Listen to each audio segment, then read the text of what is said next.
They tore us out of our beds, our homes, our land. They tore us apart, men from women and children. They herded us into cattle cars behind bars. They gave us no food, no drink. They drove us toward living death. Lucky the child, the elder, the sick, who died quickly and was left by the wayside. We who were left were to die slowly in the barbed wire islands of the Gulag. We were no longer humans. We were numbers. We were driven to work without rest, without bread. Hunger was our brother, death our sister. Our bones were stacked like logs on the frozen tundra. Only a few years later could traverse the miles toward home that no longer was home. Only a few returned, broken or saints who had gone through hell and had survived.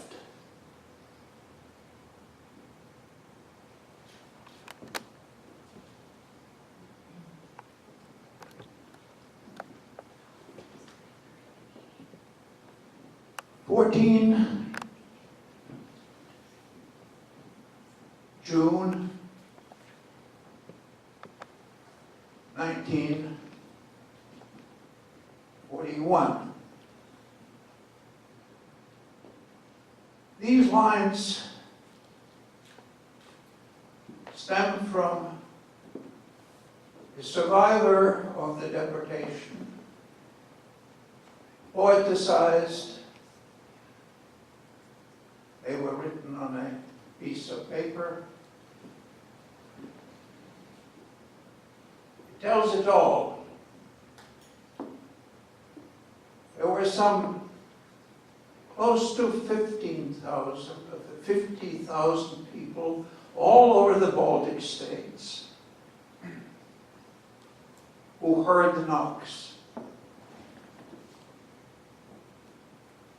And these knocks were not to be allowed in. These knocks were not to ask for help. These were knocks to take people away, to tear them apart. Crime against humanity, we say, and we commemorate it. The crime that affected old people, young people, families, children, newborns. No distinctions were made.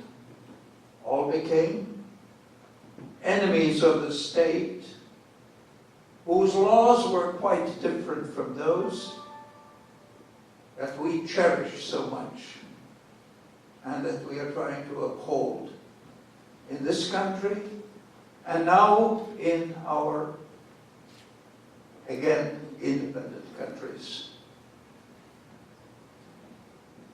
crime against humanity, but we sometimes forget that there were some other crimes involved, some crimes that are, whose effects are still with us today. These people suffered their fates. And who were these people? We know that most of them were selected not for what they had done, because they really had done nothing, but because of what they were. In Latvia, we know that some of the accusations written were taken from the current Latvian who's who. They were taken from the personal files in the offices, in the governmental offices, in the city and town halls and so on. The term was has-beens, sometimes informally used by those who were in charge, by the Czechists. The has-beens, according to Article 58 of the Soviet Russian Criminal Code, which could sentence you for simply having been somebody before the new rules came into effect. And that applied to children, to wives, to people who were not involved because of relationship. Just imagine. These were people who were dangerous to the new regime for a very good reason. They were the ones who had been the supporters and the stalwarts of the state. So we add to the crime against humanity, the crime against state and society. The American historian Timothy Snyder, in his newest book, Black Earth, which follows on the footsteps of his Bloodlands, which I hope all of you have read, which describes it all, the sweeping crimes all over, the Baltic, the Poland, Ukraine, Belarus, all over Eastern Europe, on behalf of the two tyrants, Stalin and Hitler. His newest book describes very clearly how both intended to destroy the states which guaranteed their people's law, order, peace, and happiness in their own countries. Because they did not need states, they did not need societies that are self-sufficient. They wanted to colonize, they wanted to take over. We, the three Baltic states, we were the smallest ones. We were in the way, just as the Poles, as the Ukrainians, and as the Belarusians. These are crimes that are not easily irreparable. And if we wonder why our countries, after regaining independence, why these countries have such difficulty establishing themselves and going forward. The Latvians always admire the Estonians. I hope they have done better. That helps us. the Lithuanians, the Latvians, we all are trying to do better in this world. Why is it difficult? Because these people who had run the state, who had been stalwarts of society, were gone. And what was left was what the Soviets found convenient to do, and whom they found convenient to promote. And it is good that some of the former communists became good Democrats, and I believe that they really did it. Crime against the state, crime against society, but there is even a greater crime, and that's the crime against mind and spirit. Remember the poem, only few came home, broken or saints. I have met many broken people still. There are getting fewer of them because the generations are dwindling. Those who were children now are old people. The old people who were deported are no longer with us. But the minds that have been affected, not only by Siberia, not only by deportations and the deprivations, but the minds that have been perverted by the regime that took over the countries. And the spirit. Oftentimes the spirit broke. What broke down were human relationships on purpose. The inability to talk to each other in human terms, in trustworthy terms. The inability to form free relationships in the society.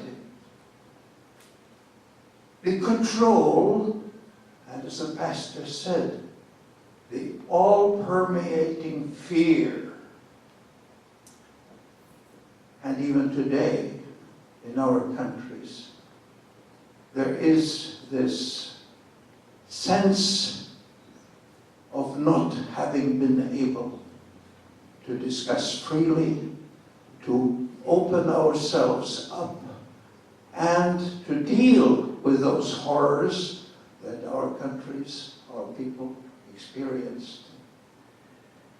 We hope the new generation will come. But it is 75 years since these events. Let's keep in mind. 75 years is 3-4 generations. Remember, we talk to old people now who were children at that time. In the Museum of the Occupation of Latvia, we have hundreds of testimonials that people can listen to and hear how the knocks on the door came, who came, how they were taken out of their beds. We have many such stories that are being told, like the one that we just heard. We have thousands, but the question is, how will the memory survive? How will we keep alive the memory, not only from us, for us, and for our generations, but today even more, in the sense, how can we keep them alive, and how can we convince the world that it is actually not yet over, that the crimes against humanity continue, crimes against the state continue with even more insidious means, like hybrid warfare and so on, and that the crimes against mind and spirit are in full bloom. How do we cope? How do we keep alive the memory? And how do we keep alive, as the pastor said, hope? Ladies and gentlemen, I do think that there is a strange phenomenon, and I will make a fast forward to 14th of June, 1993.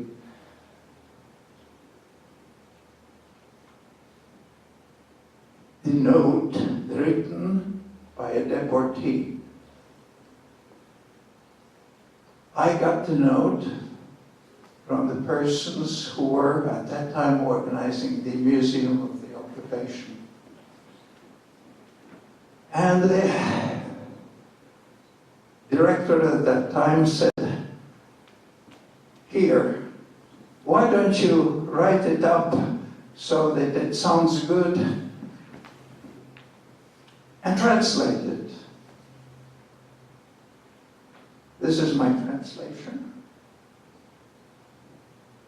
which came to me as I was sitting and listening to the organ in the Dome Cathedral in Riga on the 14th of June, 1993. This was a kind of touching the experience. I am a literary scholar. Maybe that helped me, that I understood, but I've lived with it now since 1993, and I think that in some ways I'm able to translate, not meaning just translation from language to language, but from person to person, from community to community, what that means. If you were touched by these lines, I have touched you, as I touched the person who wrote them, an unknown person. I have not been able to retrieve the note anywhere. Museums are places of memory. So our museums in Lithuania, the Genocide Museum in Vilnius, in Riga, the Occupation Museum, in Tallinn, the Museum of the Occupations, and many other institutions have to be kept alive to keep the memory alive. Living memory, not just simply some artifacts. Books. And I've been touched. And it is interesting to note that it is not us who are writing many of these books, but the succeeding generations, and even foreigners. The Estonian book that touched the world was by Sophie Oksanen, a Finnish woman. The Lithuanian bestseller by Ruta Šepetys is something that touches. Ruta was not part of it, but she was touched by those who were deported, by their stories, and has the ability to translate it to millions. I mentioned Timothy Snyder, who certainly is not at Vault or at Pole, who has written books that show the whole story in its horror and in its width and in all of its contexts. read those books. Anne Applebaum about Gulag, about the way the communists took over Eastern Europe. Those are books that are going to and starting to tell our story to the world. Our story has been so long forgotten. The Iron Curtain was kind of a veil of forgetfulness that the world had erected to keep them out, but also to keep those memories out. The Holocaust has been told and retold. And the Holocaust in many parts of the world seems to be the only crime that happened. Unfortunately, the Eastern Europeans are organizing late, but they are organizing. The occupation museums of Estonian and Lithuanian institutions are parts of the platform of European conscience and memory. We are working to keep the memory alive, and the memory must be kept alive to have hope that humanity will keep its common sanity for the future. I'll tell you one more story before I end, and return to the 14th of June, 1941.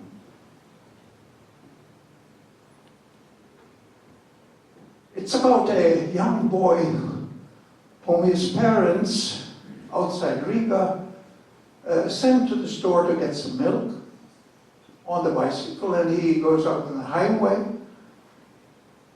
and he sees trucks.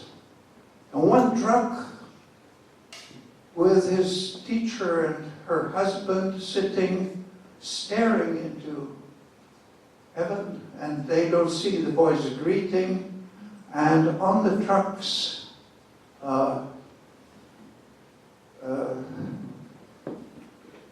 there is a person in a blue cap, and he knows that this means that it's a NKVD, is a Cheka employee. He comes home with the milk and he says, there are trucks in the road, other people. And the father says, they are deporting people. We must back, we must be ready. And nothing happens. No knock on the door. A couple of days later, the boy goes again along the highway on foot. A piano lesson. And there is a truck with a blue-capped official on the fretboard looking to turn off.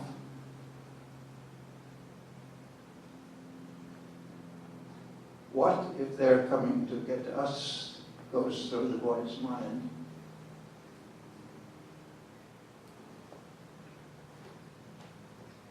Two, 3 seconds, and the truck passes by the driveway.